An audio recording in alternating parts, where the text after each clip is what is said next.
दीपक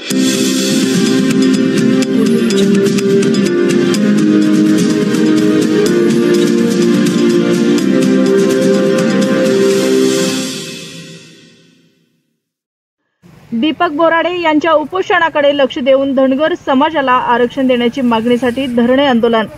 धनगर जमातीला सन 2014 साली बारामती या ठिकाणी मुख्यमंत्री फडणवीस यांनी दिलेला शब्द पाळून धनगर जमातीच्या घटनादत्त एसटी आरक्षणाची अंमलबजावणी करून उपोषणकर्ते दीपक बोराडे यांचे आमरण उपोषण तात्काळ सोडवण्याची मागणी पूर्णा तालुक्यातील सकल धनगर समाजाच्या वतीने तहसील कार्यालयासमोर एक दिवसीय धरणे आंदोलन करून तहसीलदार यांच्या मार्फत मुख्यमंत्री देवेंद्र फडणवीस यांच्याकडे निवेदन पाठवण्यात आले। सन 2014 मध्ये बारामती येथे धनगर समाजाच्या लाखोच्या जनसमुदायाला उपोषणकर्त्यांसह संबोधित करताना मुख्यमंत्री देवेंद्र फडणवीस म्हणाले होते की माझा धनगर एसटी आरक्षणाबाबतीत फार अभ्यास झाला असून याबाबत माझ्याकडे धनगर एसटी आरक्षण बाजूने पुष्कळ असे पुरावे आहेत। आतापर्यंतच्या राज्यकर्त्यांनी धनगराचा फक्त कामापुरता वापर केलेला आहे। तुम्ही आम्हाला या राज्याच्या सत्तेवर बसवा। आमची सत्ता आल्यास पहिल्या कॅबिनेट बैठकीत आम्ही घटनादत्त धनगर एसटी आरक्षणाची अंमलबजावणी करतो। परंतु साहेब, आजपर्यंत कॅबिनेटच्या शेकडो मीटिंग झाल्या, शेकडो आंदोलने झाली, तरी सुद्धा आपण दिलेला शब्द पाळलेला नाही।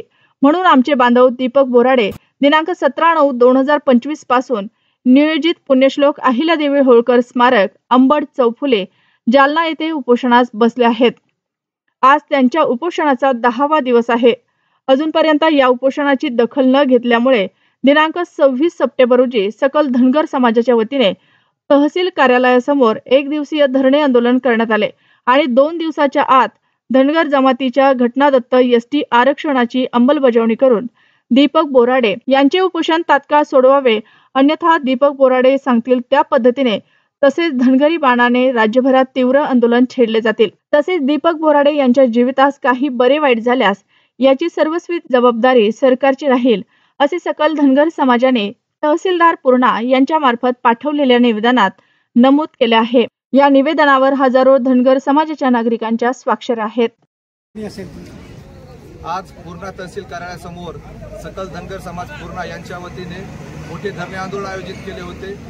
आमचे धनगर समाज नेते तथा आमचे मार्गदर्शक प्रेरणास्थान ज्यांच्या माध्यमातून आम्हाला हे आंदोलन पुढे चालवण्याची ऊर्जा भेटते असे दीपक भाऊ बोराडे यांनी ज्या प्रकारे आम्हाला सूचना केल्या त्यांना त्यांच्या सूचनांचं तंतोतंत पालन करून आज पूर्णा या ठिकाणी त्या प्रकारचं धरणे आंदोलन केलं आणि या धरणे आंदोलनाच्या अनुषंगाने संपूर्ण पूर्णा तालुक्यातून या ठिकाणी सर्व समाज बांधव उपस्थित होते आणि त्यांच्या माध्यमातून आम्ही सरकारला तसेच तहसील कार्यालय यांना आम्ही निवेदन दिलं की बुवा तुम्ही आमची जी कायदेशीर मागणी आहे ती मागणी तुम्ही पूर्ण करा। कोणता अभ्यास करायचा तुम्हाला, कोणत्या प्रकारे तुम्हाला समिती नेमायची, काय करायचं तुम्ही करा, पण जसं समाजाने अल्टिमेटम दिलं त्याच प्रकारे आम्हाला आरक्षण अंमलबजावणी पाहिजे ही गोष्ट आपण सरकारच्या ध्यानोमनी आणून दिली। त्याचबरोबर आज पूर्णा येथील वकील संघाने देखील आम्हाला पाठिंबा दिला, त्याबद्दल वकील संघाचे खूप खूप धन्यवाद। दुसरी महत्त्वाची गोष्ट या ठिकाणी मला मांडायची आपल्या माध्यमातून की बुवा पूर्ण 2 दिवसाखाली जो जालना येथे मोर्चा झाला होता त्या जालनाच्या मोर्चामध्ये मीडियाचा फार कमी प्रमाणामध्ये वावर होता किंवा त्यांनी तेवढं प्रकाशयुतामध्ये ती गोष्ट आणली नाही। काय अडचणी आल्या ते आम्हाला माहिती नाही, पण पूर्णा येथील स्थानिक पत्रकारांनी हा जो मुद्दा उचलून धरला त्याबद्दल आम्ही सर्व पत्रकाराचे खूप खूप धन्यवाद आणि अभिनंदन करतो। त्याचबरोबर या ठिकाणी तहसीलदार साहेब स्वतः यांनी इथे येऊन आमचं निवेदन स्वीकारलं आणि आमच्या मागणीला ते 100% सहमत आहेत आणि कायदेशीर मागणी पूर्णपणे लावून धरण्याची त्यांना आम्ही विनंती केली आणि त्यांनी आम्हाला आश्वासन पण दिलं। आणि पुढच्या आंदोलनाची दिशा म्हणजे उद्या 29 तारखेला होऊ घातलेल्या जसं आम्हाला आदेश निघालेत वरून किंवा प्रत्येक आमदाराच्या आणि खासदाराच्या प्रत्येक मंत्र्याच्या घरासमोर ढोल बजाव नगाडा बजाव आंदोलन आहे। त्या धर्तीवर 29 तारखेचा कार्यक्रम होणार आहे।